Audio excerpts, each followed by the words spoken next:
दोस्तों फ्रांस ने भारत को राफेल फाइटर जेट के बाद आज एक और बड़ा ऑफर दे दिया है, जिससे भारत के लिए अंतर्राष्ट्रीय बाजार में वो सभी रास्ते खुल जाएंगे जिनसे भारत अपने हथियारों को बड़ी मात्रा में दुनिया भर के अंदर एक्सपोर्ट कर पाएगा। बड़ी खबर ये है कि फ्रांस का कहना है कि भारत अब जितनी भी एडवांस क्लास की मिसाइलों को तैयार कर रहा है उन्हें इस तरीके से डिजाइन किया जाए ताकि उनको राफेल फाइटर जेट्स के साथ इंटीग्रेट किया जा सके। यानी कि फ्रांस जितने भी देशों को राफेल फाइटर जेट एक्सपोर्ट करता है, भारत डायरेक्टली उन देशों को ये मिसाइलें कम कीमत पर एक्सपोर्ट कर सकता है। यानी कि फ्रांस ने अपने साथ साथ भारत का भी फायदा सोचा है और भारत यहाँ पर आसानी से बड़ी मात्रा में मिसाइलों को एक्सपोर्ट कर पाएगा। और कमाल की बात यह है कि फ्रांस जितने भी देशों को राफेल फाइटर जेट एक्सपोर्ट करता है उनके साथ भारत के रिश्ते मजबूत ही हैं। तो क्या है पूरी रिपोर्ट, इस छोटे से वीडियो में समझते हैं। लेकिन भारत की इस बढ़ती तैयारी के लिए वीडियो को छोटा सा लाइक और चैनल को सब्सक्राइब जरूर कीजिएगा। दोस्तों बड़ी खबर यह है कि फ्रांस और भारत मिलकर के एक ज्वाइंट ट्रायल करने जा रहे हैं भारत की तरफ से तैयार की गई अस्त्रा मिसाइल को लेकर के, और इन्हें इंटीग्रेट किया जाएगा राफेल फाइटर जेट के साथ। और यह सारा प्रोसेस इसी साल के अंदर कंप्लीट किया जाना है। और आज से नहीं बल्कि फ्रांस की साल 2022 से ही तैयारी है कि भारत के साथ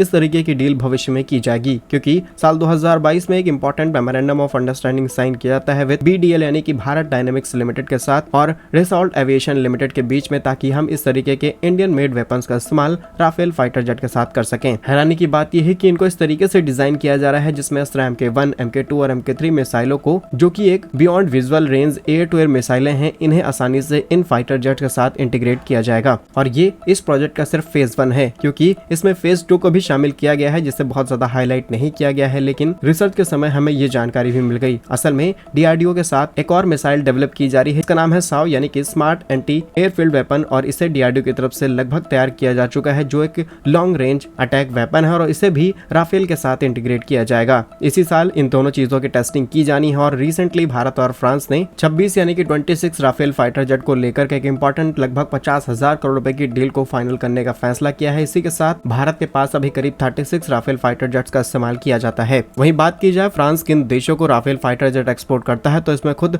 फ्रांस कई राफेल का इस्तेमाल करता है। इसी के साथ इंडिया के पास 36 हैं, Egypt 24 Rafale, Qatar 36, Greece 18, Indonesia करीब 42 और UAE के पास करीब 80 राफेल फाइटर जेट हैं, जो करंटली कुछ रिव्यूज में और कुछ कंप्लीटली इस्तेमाल करना शुरू कर चुके हैं। ऐसे में भारत के लिए ये सभी देशों का रास्ता खुल जाएगा जहां पर हम आसानी से मिसाइलों को एक्सपोर्ट कर सकते हैं, और इसीलिए भारत के अंदर इसकी टेस्टिंग की जा रही है। क्या कुछ मानना है आपका भारत की इस बड़ी तैयारी पर और इस तरीके के प्रोजेक्ट्स जो वाकई भारत के लिए काफी बड़ी अपॉर्चुनिटी बनकर सामने आए हैं? कमेंट्स में अपनी राय जरूर बताइएगा। भारत कैसे ही वीडियोस पाने के लिए वीडियो को लाइक और चैनल को सब्सक्राइब जरूर कीजिए। वंदे मातरम, भारत माता की जय।